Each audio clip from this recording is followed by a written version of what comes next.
I think you got the perfect picture. I'm looking at this new photo of Spider-Man you sent on my desk, and I think we finally got him.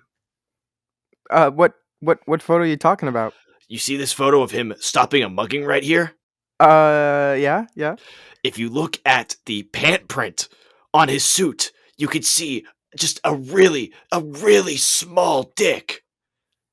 I think we finally got him. I mean, I don't know. That could be something, in his pocket, or he could just be creased weird, like standing. Yeah, you don't know. Peter, are you It could be trying to tell cold. me? Peter, stop looking at his dick. That's weird. Listen. I don't want to talk about this anymore. This is really. I want to go home. Anyway, welcome to WAM episode 37. This week we watched Spider-Man 2, released in 2004 originally and was re-released in this most recent batch of Spider-Man movies, and as well as just some other titles being re-released into theaters. This was our second of the 3 Sam Raimi trilogy of Spider-Man movies we're going to be watching. And yeah, really cool, really fun movie. Oh, I told you this before because I know you love Spider-Man 2, but when I had watched this, the last time I had seen Spider-Man 2 had to have been before I hit 10. It was a movie I grew up with, but it was never a movie I dissected once I started actually getting opinions. And Mm. watching this in theaters, there was no level of nostalgia, which is weird for me to say. There's no level of nostalgia. It's like I had the whole thing brand new to me. It blew my mind. It's just incredibly fun, and it's like the fight scenes are incredible. The line delivery is I left and I was like, I get it now. I get it. I understand. I know why people hate the Tom Holland movies now. Yeah, exactly. I never knew what I was missing. You fuck. So, just for like a brief kind of coverage of the plot, it's mostly so Peter Parker is continuing his life as Spider-Man. This is alienating him from his school, his work, his friends, his family, everything like that. The stress from all these things kind of culminates, and then it ends up taking away his powers just because he's so stressed out. He ends up giving up like Spider-Man for a while because he just thinks his powers are gone. And then, at the height of the movie, Doc Ock continues to destroy the city. He steals Mary Jane, and then he's like, "Holy shit!" And then he gets into action and saves the day, and he's still Peter. It's a very simple plot from the perspective of it. What I'm surprised by is how this is the second movie and it has him quitting, but it's I don't know, everything about it story-wise is really well done. I think the central plot of it, not only around Dr. Octopus as a great villain, but also him dealing with the stress of Spider-Man, it immediately is like a pull from what we see happen in the first movie, where he abandons MJ specifically because he knows he can't have her in his life. And now he's seeing the basically the snowball effect of that mindset. Yeah, I mean, I think overall, all the characters in this movie are in very believable positions. They're not just, showing up in the right place. Like everything with just setting up Doc Ock, with, Harry funding it and just taking over the company naturally after his father died. And then Peter being there because he's writing a paper and Harry's his friend. And, just everything like that and interactions like that. I think confidence is a big part of it. I think balancing the life between Peter and Spider-Man, that's a big part of it. I thought this had a lot to do, or at least more so, had or even just had a stronger love story in Spider-Man 2, and I was really attached to it, surprisingly. I went in and there was this talk, or there had been interview clips where Kirsten Dunst had talked about how she didn't get the same pay as Tobey Maguire. The people are right to say that maybe she probably shouldn't have gotten the same pay. Some Yeah. people say that that clip that's really going around is a little out of context because the interviewer started teeing her up for that, saying you didn't get paid enough. So it's really like she just has to respond to what they're putting forward. Um, it's weird, but in those comments, people are saying well, she was the worst anyway. All she did was just sleep around and all that. And I guess there is this sect of people who hate MJ. But in this, I thought her character was, I mean, obviously it's still just a character serving Spider-Man, but I really liked her in this. I thought her journey was very believable. Yeah, I think all the characters in this movie have a very believable arc. You know, Aunt May in the first movie, we Mhm. see her, she's this very two-dimensional old lady character, and that's kinda it. But in this, you know, her husband's passed away, Uncle Ben, and now she's kind of on her own. You know, she's moving out and she's, like, losing the house, and she's okay with it, and all stuff like that. And it's, you know, natural evolutions of each character that we're seeing. MJ, she's not just gonna keep standing around waiting for Peter. She's gonna keep, you know, evolving and moving forward and marrying an Mhm. astronaut. Um, and Have you met my son? uh, I just think everything in this movie was a lot more thought out, and it just feels a lot more down to earth in general. Absolutely. I think this literally is just an improvement in almost every aspect of Spider-Man 2. Um, and I think when we think about just like believable characters, I think one thing that we are like talking about really is dialogue, which is miles better. The dialogue in this is miles better than it was in Spider-Man 1. Every character can still feel like fun at times and still have that little bit of like campy shine to it. But it's just so much more believable, and I think one of the best like, things to show for this is Doc Ock, who is still, like, out there, but when he talks, you can still sort of see a little semblance of, like or maybe more realism, like, his lines are delivered with better flow. I obviously love, Green Goblin, but he's over the top, where I think that Doc Ock is sort of a more grounded. Yeah, I mean, I think Doc Ock isn't completely insane like the Goblin Mhm. is, you know, he just has the inhibitor chip broken, so he has those 4, you know, AI arms just kind of influencing him, I guess. Yes. Um, but I think I don't know, I think they both serve their own purpose. I think they're both good in their own ways. Doc Ock is That's really fair. crazy smart and can pull off these insane schemes, while Goblin's smart, but he just does some insane shit like hiding in the building as an old woman in a shawl. Like, who the fuck does that? Like, you know, stuff like that. Like, you're not gonna see Doc Ock doing shit like that. Um, how'd you really feel about, uh how did you feel about the whole Peter quitting kind of idea in this movie, where halfway through he's just like, "Well, I'm not gonna be Spider-Man anymore." I felt it was completely fleshed out how we got into it because we continue to see his stress, and then he goes to the doctor, and like there is this like pretty good talk where it's just like, hey, you realize like you can like choose to be Spider-Man, all said through like So this metaphor. I'm having this dream where Well, actually, my where friend's having a yeah, dream. so my friend's having this dream where, you know, he's Spider-Man, but he keeps falling. And it's just so stupid. It's really good. Yeah, it's good. And then when he finally does it, you can really see the journey he went down. And we might talk about this later, but when he has sort of this remembrance of Uncle Ben, and he's talking and he says, "I'm sorry, I can't fulfill your promise." I thought that really encapsulated that moment in a decent way. And then seeing Spider-Man no more and seeing the city react to Spider-Man gone, seeing Peter just walk around the city as crimes going down, and then seeing Peter go back into it to save a burning building, that might have Absolutely been demolish that hot dog in the process. has to be God, that's Spider-Man 2 is not a majority of Spider-Man memes that have come out of this trilogy, but a They're lot more evenly than I spaced. expected.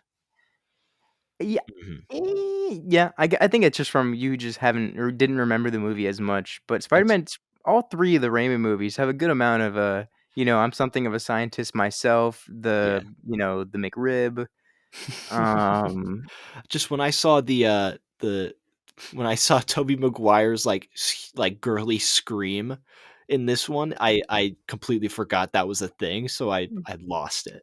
how'd you feel about the overall, like, you know, kinda technical elements in it, you know, the Mhm. camera, the music, the audio? How'd you feel about it overall? I think there were some big improvements. CG was obviously better. I think the score kind of faded in more with the everything else in this, but I think that's not horrible. Camera work incredible, and I know you have a lot to talk about that. But yeah, it just seems like an overall improvement, and I do believe this was a budget increase for Sam Raimi. They were like, okay, sure, we'll give you Spider-Man. And then it was like, okay, we're giving you Spider-Man. Yeah, this movie definitely did see a much bigger budget than Spider-Man 1 just because that movie was so successful. The cinematography, we see a lot of, Sam Raimi's style coming through Hmm. with some other scenes in particular we'll get to later on, just with, some styling from the Evil Dead movies coming through, just a lot of horror elements. And then we just have all these zooms and kind of pans. And there's one point where Doc Ock feels that his inhibitor chip is destroyed, and so he turns around to show the camera that it's there, but the camera kind of whips with him as he turns. And it just feels very much like a comic book page, like, showing his face being shocked and then showing him feeling the back of his neck just because it's so fast like that. And I Hmm. really enjoyed that kind of feeling throughout this movie, in that it felt cartoonish, but Hmm. not in a goofy way, just in an animated action way.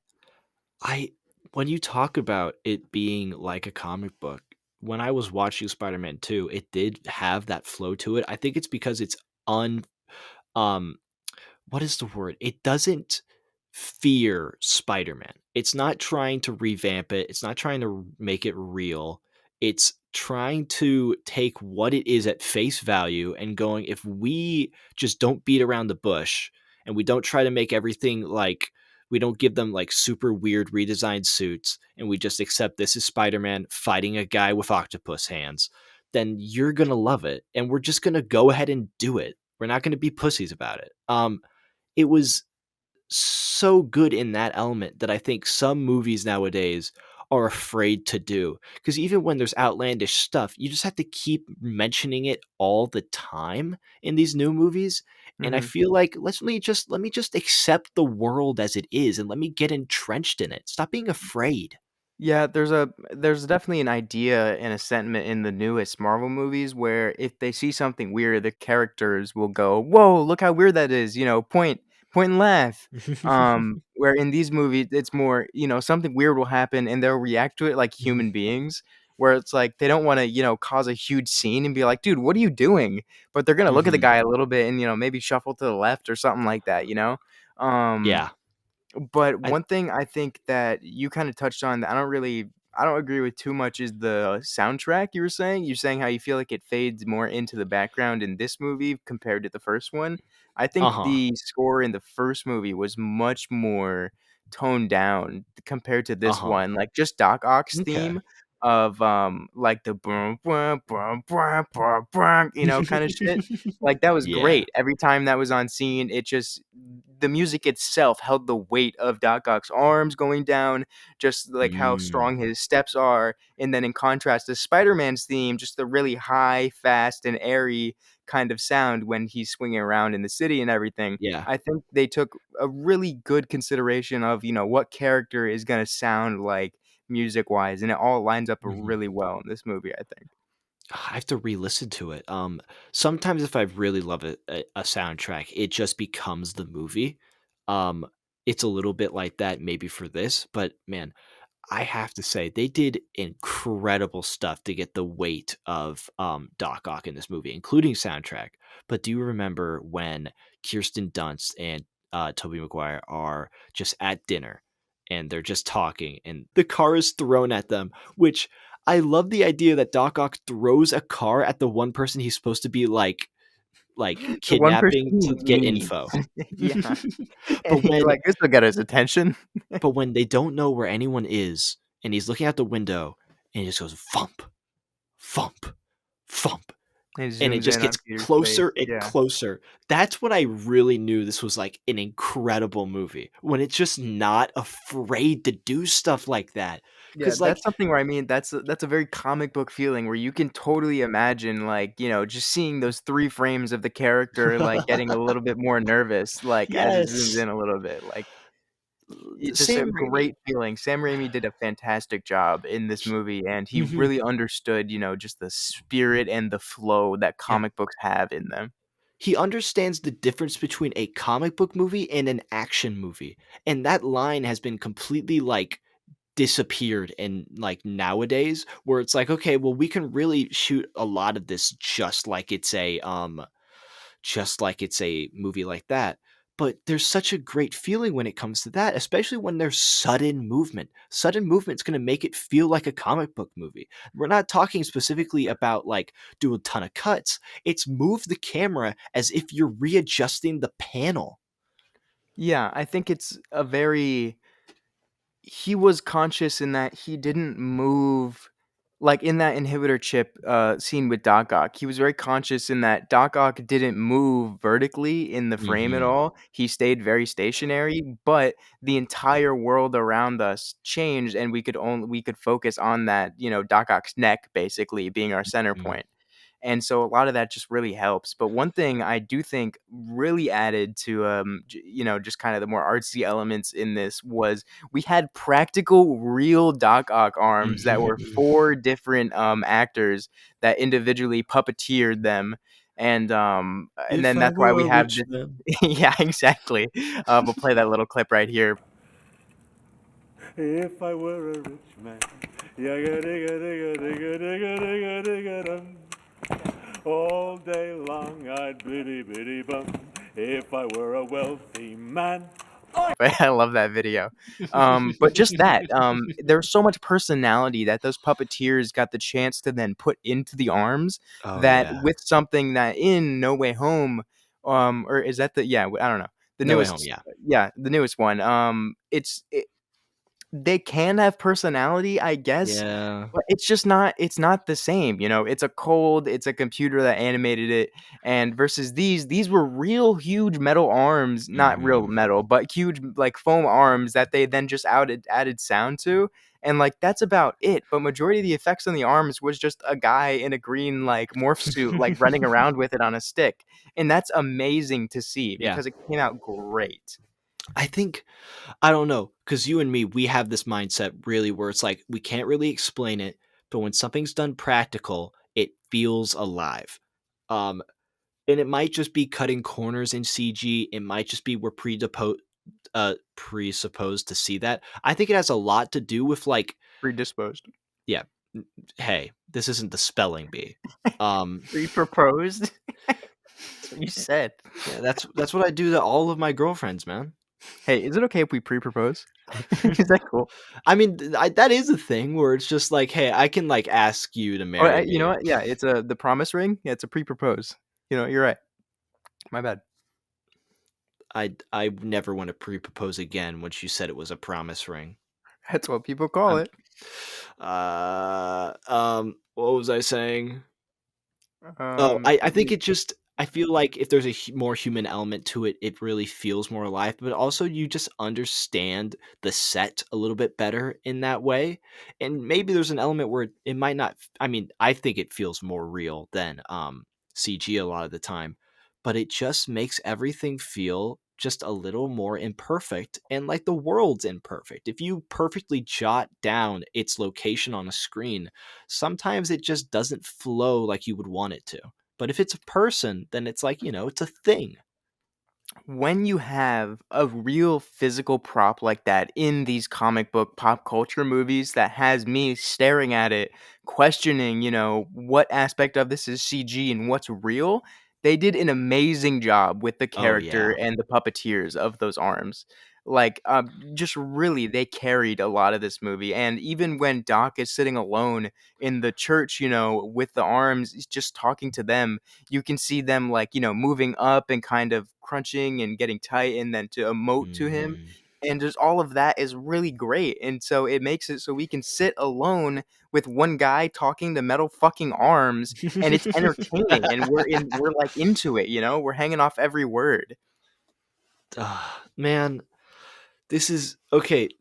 We're at probably peak wham right now because we're watching movies we really like. And I'm like, I have like a huge grin on my face just thinking about this movie again. And I'm just waiting for that drop we're going to have once we watch the next like shitty movie we watch. Yeah, that the next 65. Yeah. Uh, 66. no, no, not 66. It's Adam Technically Driver again. 64 because it was counting BC, I think. It was 65 million BC. Yeah. Oh, yeah, you're right, my bad. Yeah. But one thing, back to the artsy elements kind of in the movie, we got a little off topic. I love those practical Doc Ock arms, like I said. Yeah. I think the pacing between Peter and Spider-Man is a lot better in this movie, Oh yeah. partially because they tie in so closely together with Peter's confidence dropping and his stress being so high that his powers aren't really working right. He has Mhm. confidence issues. It doesn't happen to every guy, but it's normal. I swear, this has never happened to him. But it's There are just pills for that. they're built there. That's what you should have said. Um, but just really everything in this movie flows together. It's not. I don't feel pulled out of the story at any point. It just feels like the Mhm. natural evolution of the character, and that Spider-Man and Peter Parker are one now versus being, Mhm. all right, this is the Spider storyline. This is the Peter storyline. Mhm. And I think we had talked about this a little earlier, but or before the podcast, but sort of the culmination of the Peter Parker Spider-Man and everything and all of his life going everywhere culminates perfectly in this governor's ball with J. Jonah's son. And it just shows every single problem that Peter Parker is facing at the same time. It shows Harriet Osborn ready to kill Spider-Man and just prying into Peter to get him. We have Mary Jane, who still has like a hint of love for him, but is dedicating her life to marry a Jameson. Yeah. So overall, what do you think? Your favorite scene in this movie was? I'm it's overdone. I know it is, but the train fight scene blew me away. Everything from him swinging to go save MJ with that flight on the clock tower and then and then them going onto the train, fighting, him having to stop the train, everything with the New Yorkers in that scene. Why was that one Italian comedian there, by the way? Hmm. Hey, we're New Yorkers. Yeah, I can't explain, but that whole scene, even with little things like it wasn't. There are big action pieces in this movie. Peter stopped an entire train that was speeding Oh, along on this. He yeah. tried to stop it. It pulled up bricks, destroyed buildings. It It was a looks huge so action good. moment, but it wasn't overdone. Mhm. I think everything in this, like, Peter was struggling, like his biceps were ripping his suit, but he wasn't like, I guess it could have been it was hurting him. It could have been the train, Yeah. like, he was being pulled back through the train. He was pulling so hard, Yeah. but he's not. It's just like, it bent back a little bit because of how strong the webs are, Mhm. and I just think a lot of this movie is just helped because it's so grounded, and they don't get Mhm. too ridiculous with the concepts that they're doing, aside from, the more sci-fi fucking giant power of the sun in the palm of my hand. Do you know what I think it is? So, What? Sam Raimi does this in a way that maybe somebody like Zack Snyder wouldn't, and it's very specific. When Sam Raimi is doing this, it's fast paced. It shows a lot of wide shots just showing everything that's happening. There's a lot of movement that's going on in these. There's some close ups, but it's like every once in a while. It's showing the reactions of others, and it's just keeping a strong, fast pace that sells everything so immediate and has to be done right now. Along with that, just the soundtrack is just hitting you. I remember the soundtrack in this. It's hitting you. It's da da da da da da. It's so fast. But if Zack Snyder did this, it'd be slowed down. You'd be getting a lot of reactions on the emotion that Spider-Man's feeling. The soundtrack would be like low, like just like it would overdo it because of the tone, because Mhm. of the pacing. Yeah. This does it good because it knows that the suspense of it all is that it's happening right then. Yeah, exactly. It's so fast. There's no time to think about it. You're experiencing this just as fast as Peter's experiencing this. Hmm. There's no slow down time. You get to look at this car spinning in the air. Ah, Um, I I think love this my movie. it's a good movie. I think my favorite scene is gonna be the scene I kind of touched on in the beginning where Hmm. when Doc Ock originally has this big huge accident, he's then in the hospital asleep and they go to begin surgery to take the arms off. And in this scene, there's just a lot of that Evil Dead camera. We have the Deadite cam, slithering through the room across to a guy screaming against the wall. There's Hmm. was there blood splatter? I don't know if there's blood splatter, but No there was blood splatter. definitely but there was people being like, just killed just off screen. There's Mhm. screeches for the arms. I don't know how they did that, but it was sick. Yes. There's just so many moments in this where you could see a lot of Sam Raimi's horror elements shining through, the spirit of Evil Dead coming through into those Mhm. arms. And I think it was just a little love letter to his Evil Dead movies, and I just absolutely loved that scene. I think what really sells that scene is in this there's no music until it's all done and Octavius wakes up and it's this sad thing where he realizes what's all around him. And just when you're stuck just watching that horror and all you can hear are those screams and the electrocution and the saw blade, it's intense. It's insane. I mean, there is absolutely no other sound besides like blood-curdling screams and then like the clashing of metal, and like that's it. And Mhm. it's great. But overall, I don't really have anything else to say if you're ready to rate it.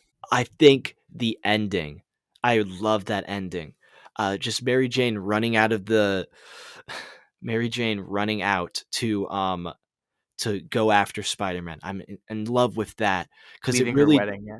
yeah, because like people have noted that like her last shot is watching him. The last shot of this movie is him flying off to save the day again, and you could tell that she's like happy to spend her life with him. But there's also this like disconnect that's right there where it's like, okay, well, I really handle this? Can I really handle dating him while he's Spider-Man? Yeah, And you can it's see a realization on the yes. actress's face, and she did an amazing job in this film. Yes. Still And didn't get it's paid as much as Tobey Maguire, but that's okay. but it perfectly sets up what's going to be Spider-Man 3. And then also, Alfred Molina did a great job as Doc Ock, especially in this ending. A great redemption arc. That whole battle at the end is a small set, overall very simplistic in like what's happening, but it's so well done. It's I don't know. I think I'm in love with Sam Raimi. Dude, you should like tell your girlfriends. Well, you know how like I can either go visit her in LA or I can go to Dallas Fan Expo and meet Sam Raimi. And That's really fair. dude, It's a no-brainer at that point. It's what works better for both of you. yeah, I mean, hey, one of them is cheaper. That's true. But yeah, overall, for this movie, I'm thinking I'm gonna give it a 4.5 out of 5. Mhm. Um, I think this is the strongest of the trilogy, but just Uh-huh. for nostalgia's sake and because I love the black suit so much, I think that Spider-Man 3 is still gonna be my top. But Uh-huh. this is the strongest cinematically. This has the strongest plot and the strongest characters. There's not too much in it. And in this movie, it's not too much of an action movie, whereas in the third one, we kind of start to blur those lines a little bit more. Yeah. It's it's a 5 for me. I just love it. I love it. Damn. Just everything. I'm taken back by everything. I had the biggest smile on my face. Like, oh my gosh. It's everything a comic book movie really should be, and everything had just perfect, incredible. I might watch this movie again. Um, I'm just it's so good. I'm giving it a 5. I might regret that in the future. I might think, okay, well maybe it was just a theater experience, but no, I loved it. It was good. It's a good movie. But after that beautiful remark and rendition of a rate, we're gonna go to this little ad segment, and you're gonna come back for movie news. All right? I'm gonna see you here in a minute. 60 seconds. Here at WAM, we use this podcast as an artful avenue to blissfully and peacefully vent our fiery, unbridled rage buried deep, deep down. And now you can too. It's now super easy to record a podcast with Zencastr. Log in using your browser and start recording a high-quality podcast right away. Record studio-quality sound and up to 4K video with your guests. Feel a sense of zen knowing Zencastr's multi-layered backups ensure you will always have your recordings in the highest quality, even if the connection is unstable. If you thought about podcasting before and you realize that you need a lot of different tools and services, those days are over. With Zencastr's all-in-one podcasting platform, you can create your podcast all in in one place and distribute to Spotify, Apple, and other major destinations. Go to zencastr.com/pricing and use our code WAM and you'll get 30% off your first month of any Zencastr paid plan. We want you to have the same easy experiences we do for all our podcasting and content needs. It's time to share your story. The headlines. Okay, is everybody seated? How was everybody's break? Sit Break the fuck good? down, Johnson. Always one joker in the class. God, every time. Okay, so we do have some specific Spider-Man movie news. One that was fun was Sam Raimi was at one of the screenings of Spider-Man 2 this He week. looked so homeless. Well, yeah. Here's the thing. Directors are so used to being on set where like for anyone but actors, a lot of standards go. They're just like, okay, I just need to be there. Just need to be there. Teeth, Part of my creative armpits. process. I don't use deodorant. but I guess just in my mindset, a director is often just like, ugh, and then they only need to look nice on the red carpet, and then they can go back to being ugh. But he does kind of look homeless. But at a different screening, I want to emphasize a different screening. There's also a fight where somebody dressed as Spider-Man got into like a brawl with just another random dude. And Solid. yeah, and the Spider-Man wasn't winning. Also, there's this Twitter account where it's like Spider-Man all content, and they're based in the UK, and they just keep crying that none of the movies are released in the UK. And every time I see it, I reply with like an American flag gif or something. That's what I just remembered. I mean, he's ours. I'm sorry, but he's ours. He's New York. Every movie ends with the American flag. Where's Spider-Man in London? Okay. That would never happen. It would never happen. It's ridiculous. It's funny because that was the only good part of that movie. When was he in London? What? Spider-Man Far From Home. Oh, okay. I was confused. I didn't think there were any good parts of that movie. I like the drone fight at the end. I'm sure you did. It's okay. You're allowed. I just don't at all. Don't worry. Don't worry. When we watch that one, I'll get you on it. Maybe when Tom Holland like gets a better script or something, it'll cooler. Well, but that's what I wanted to talk about in this next one. Tom Holland did an interview talking about Spider-Man 4, and he said that he's officially on the creative process of developing the story, and he's been holding it off, saying until there's something I can really believe in that really screams Spider-Man and is like worthy of this next story, we're on hold. And I'm giving him a lot of credit for that. To be able to like pause, I'm really proud of him for it. And I like, obviously I know he's a Spider-Man fan. I don't know if I fully trust him with where the character goes, because I don't know if that's like credible just to say you're a fan, but I'm glad he's taking initiative. I think obviously I don't know, but I think Tom's view of Spider-Man might be a little more friendly neighborhood than I might like. While Spider-Man is, Spider-Man is that local kind of street level hero. He's also, that big Avengers guy, and he is a global kind of thing. Yeah. But he's in the Tom Holland movies, when he's expanding like that, he has no confidence, and he's still this nervous little kid being kicked around. And like, it's just, he has no balls like anytime in the movie, and he's still taking down all this fucking huge shit, and he's like, oh, hi Mr. Stark, and like shit like that. It's just like, come on, shut up. Hopefully with what's happened in the last movies, we can come back to him having grown, having a lot more confidence in Spider-Man's gonna fuck in this next movie. He doesn't have sex. He fucks. He fucks. Moving away from Spider-Man related story, but still in that area, Sony right now, who has made these movies and owns partial rights to Spider-Man, is in talks to buy Paramount. Ooh, that's kind of scary. That is kind of scary. Paramount is in this weird place right now. They're still like the fifth one you think about. Paramount's up there, but they're not doing insane. They made Good Burger. Yeah, they're okay. Paramount Plus is like, it's the sleeper one.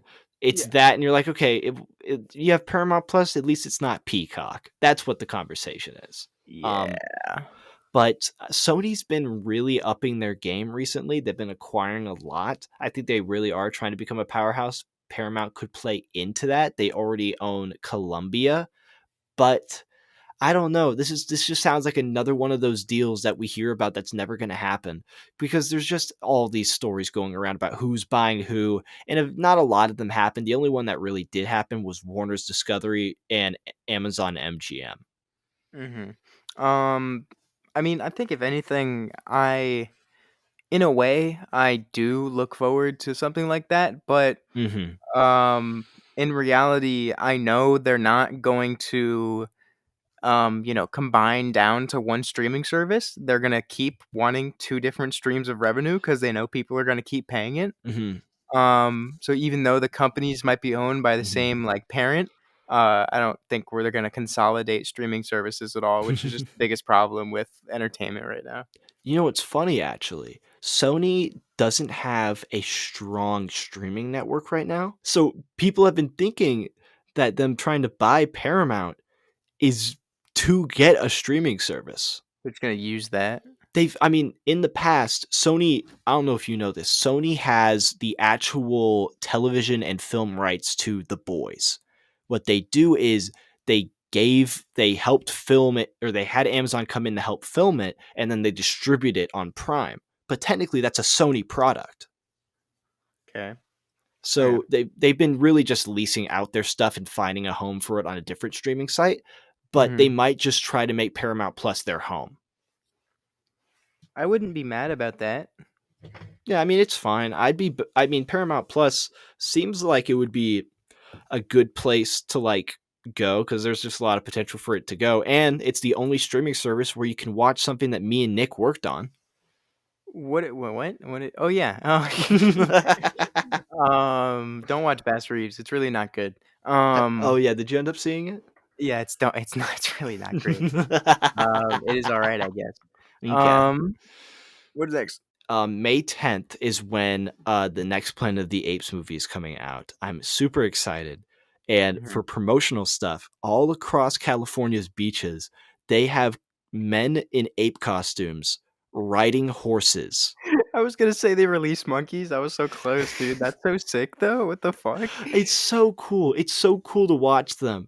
It's such a good. This is such a great era for promotional stuff, because we went down to Philly for the Netflix show, or sorry, for the Fallout show. We went down to a pop-up of the town Philly from the show, and that was a great promotional event despite their stupid line. Yeah, it was pretty bad. It was 2 hours. Yeah, 2 hour wait. I ended up having a fun time inside, but there's just a ton of promotional stuff that's being done right now. Having apes just ride horses down the beaches of California, incredible. That's what movies are about, man. Yeah, monkeys riding horses. You're Monkey. right. I agree. We can definitely wham that if you'd like. I'd Because I love want to make nothing fun of it more. and make people angry. No. But no. No. What's next? Oh, I don't know if we had time to talk about this last time, but Quentin Tarantino, the movie critic, canceled. No more. Yeah. Okay, we did talk about it. I don't know. Okay, well, movie critic, We're no doing more. it again. We're doing it again. But an interesting thing came out where there were early talks in writing the movie critic where he would have characters from his other films show up as like cameos and make it like a cinematic universe thing.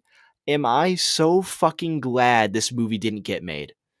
What the fuck was he thinking? Just like there's always been that sort of rumor that they're all in the same like area because they all have the same red apple cigarette boxes, but that's just a cute little thing. Don't make it real. It's like You the same already rated have car. Shut up. Yeah. you already have two characters named Vincent Vega. Like two That's different troubling. dudes. Yeah. That's a little difficult then. I'm really glad he didn't do that. That would have been really stupid. He just dropped acid and watched the MCU, and then he saw fucking Loki walk in and was like, "Holy shit! And what if I can did do that? what if I did that, but then I made it really good, and then I thought I could do that really good, Now, and that's what I did.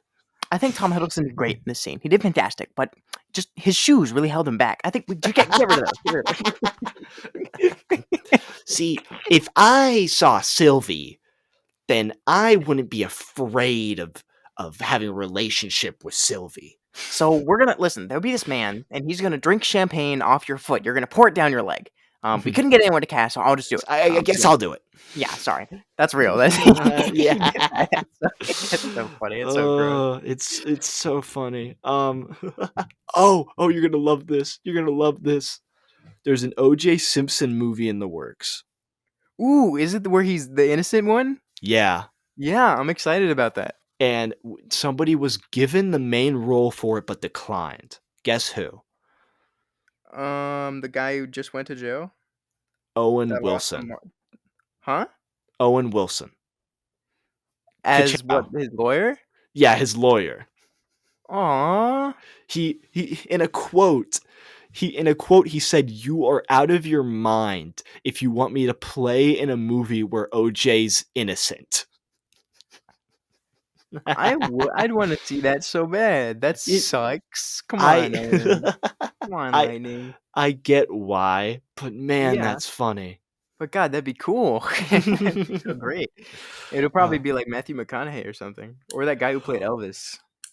Oh my gosh, those are good picks right there. That'd be fun. Matthew McConaughey, I could totally see it. The Dallas Buyers Club McConaughey, him. He's played some lawyers before. He's great at that. He is. He's very good at stern, stoic kind of thing. Yeah. Yes, he is. And then I think I have one more thing. My last bit of movie news before the night is over. We all go home. We kiss our babies goodnight. We drink 5 cans of beer and we pass out on a sofa. Severance season 2 has finally wrapped filming.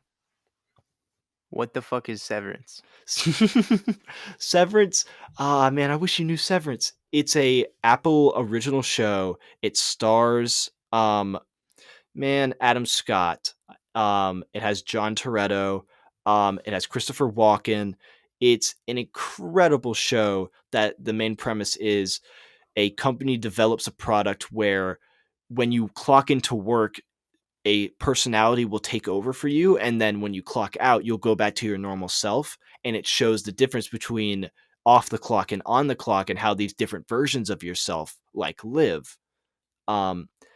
It is showrun by Zoolander. What's his name? Ben Stiller? Yeah, Ben Stiller. It's showrun by Ben Stiller. Season 1 was phenomenal. I loved it. But season 2 had a ton of issues in the writer's room where there was a ton of creative differences. And then the writer's strike happened and the actor's strike. It was really not looking good for season 2, but they've officially wrapped.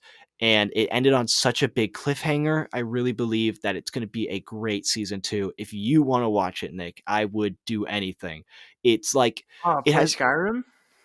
I would play Skyrim if you watched Severance. Absolutely. All right. It's just a great time, and it has not a super similar feel to Catch 22, but it's somehow in a weird same vein. That sounds cool. I'm interested. Yeah. Thank you all for listening. It's been episode 37. We reviewed Spider-Man 2 from 2004 with the hyphen. This has been Wham. And you've been Wham. And we'll see you guys next week. Thank you. Do you wanna grab a burger or something? Stop fucking talking to me.